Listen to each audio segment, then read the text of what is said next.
Sudah jadi rahasia umum kalau Presiden Prabowo Subianto termasuk golongan old money sudah kaya dari lahir. Kekayaan keluarganya sudah tak butuh validasi. Tapi ternyata makanan favorit seorang Prabowo Subianto tak hanya yang mewah-mewah saja, tapi juga pilihan sederhana yang mudah ditemukan di masyarakat. Salah satunya gado-gado. Lalu seperti apa gado-gado favorit Presiden Prabowo?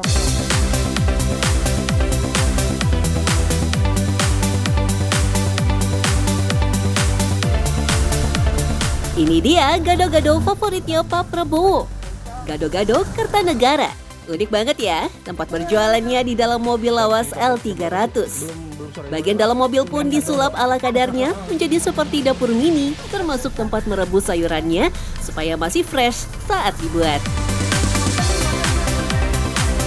Ini trayek Cikini Gondang dia. Bukan bang. Apaan ini? Mau jualan gado-gado. Oh buset, oh iya ini. Saya pikir ini setir. Ternyata ulekan ya. Ulekan, buset, ini gado-gado khas mana nih? Gado-gado kalau orangnya mah Jawa bang, tapi adanya di Betawi nih bang. Oh iya, udah deh. Kan bukan gado-gado Betawi. Nah boleh deh kita cobain satu ya Bu.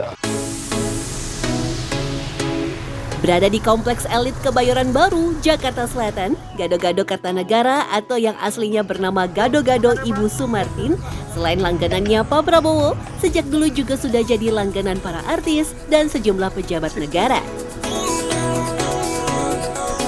Nah karena kita juga rumah dekat sama Pak Prabowo, boleh saya jualan sama rumah Pak Prabowo kan nggak jauh. Jadi setiap Pak Prabowo itu datang ke sini, ya pasti bungkus itu ajudannya gitu, sampai sekian bungkus. Paling sedang aja, berarti kalau sedang kan cabai 2. Kalau request sayur apa-apa nggak ada. Tak hanya Prabowo Subianto, mantan Presiden Susilo Bambang Yudhoyono atau Pak SBY sering juga mencicipi gado-gado buatan Ibu Sumartin.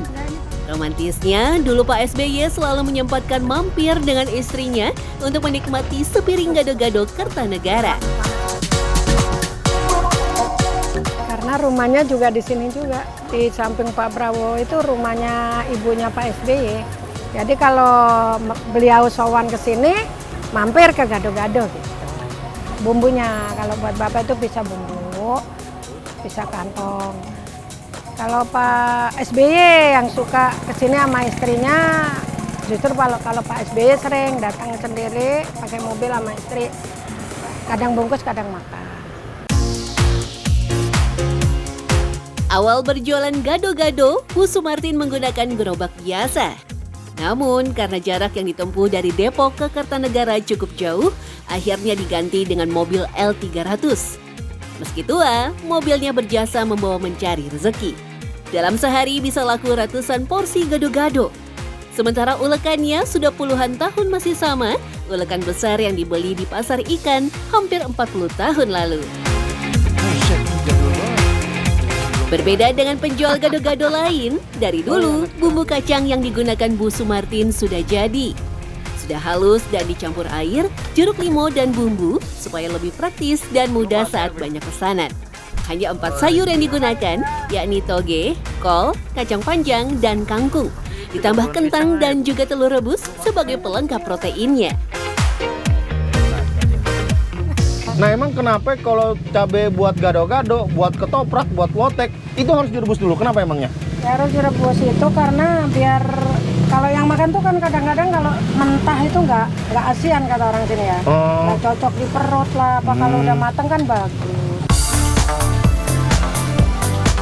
Sejak awal buka tahun 1986, gado-gado buatan Bu Sumartin yang merupakan gado-gado Magelang bahkan sudah menjadi langganan Wakil Presiden Sudarmono. Ini yang ditunggu-tunggu, gado-gado selera presiden. Kali aja saya makan ini jadi presiden, tapi presiden Uganda. Dari gado-gado langganan Pak Prabowo dan Pak SBY, kita ke bubur ayam di kawasan Masjid Cut Mutia, Menteng, Jakarta Pusat, yang katanya langganan keluarga Cendana. Kira-kira apa sih yang membuat bubur ayam ini jadi favorit keluarga Pak Harto? Dulu sebelum pindah ke kawasan Masjid Cut Mutia tahun 2015, Pak Jewo berjualan bubur ayam di sekitar Jalan Tanjung, dekat kediaman keluarga Cendana atau mantan Presiden Soeharto. Bubur ayam untuk mantan Presiden Soeharto harus sesuai protokol makanan RI 1. Setelah di-packing rapi, barulah dibawa oleh ajudan untuk disantap Pak Harto. Kalau masalah sambal, bumbunya gitu, kalau buat Bapak juga dipisah. Kan bawa tempat sendiri gitu dari Cendana. Iya kan macam kecap asin kan dipisah. Kalau macam buat Bapak, sambal ya dipisah, bawang, seledri, serba dipisah.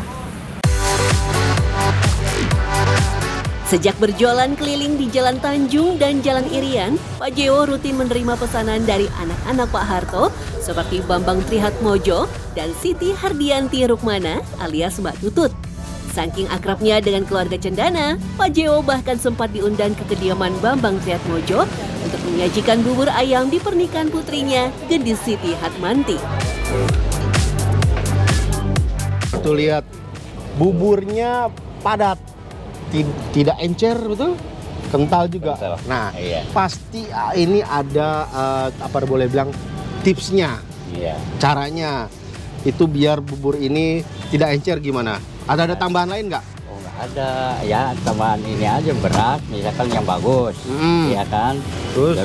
Ukurannya air, udah tahu, pasti buburnya kental. Gitu. Oh gitu. Oh jadi kalau misalkan untuk masak bubur ini dicari beras yang Bagus, jenis apa? Pera atau perak. Oh yang pera ya. Airnya segimana Pak Haji? Ini kan 12 liter, ya penuh, full. Sambalnya yang kental merupakan ciri khas bubur ayam Pak Jewo. Rahasianya terletak pada campuran tajin alias air rebusan beras dengan cabai yang membuat sambal lebih kental. Bisa bikinin. Di atas bubur ditaburi potongan cakwe, seledri, bawang goreng, suiran ayam, dan kerupuk. Ayam kampung ungkep bumbu kuning yang menjadi ciri utama bubur ini. Sedangkan ciri lain, topping berlimpah dengan suiran ayam yang lebih besar dan porsinya banyak. Nah, kalau khusus kuningan kayak tadi, dia nyurainya besar-besar. Kalau di Cianjur itu lebih cincang, lebih banyak cincangnya ya, ayam cincangnya gitu, jadi lebih halus. Kalau ini agak besar ya, jadi lebih puas kita makan ayamnya, ya kan? Uniknya, pelanggan setia bubur khas Kuningan Jawa Barat yang sudah eksis sejak tahun 1982 berasal dari semua kalangan, mulai dari rakyat biasa, artis ibu kota, sampai pejabat negara. Bahkan belakangan bubur ayam tanpa kuah kaldu buatan Pak Jewo sering disebut bubur ayam para gubernur loh.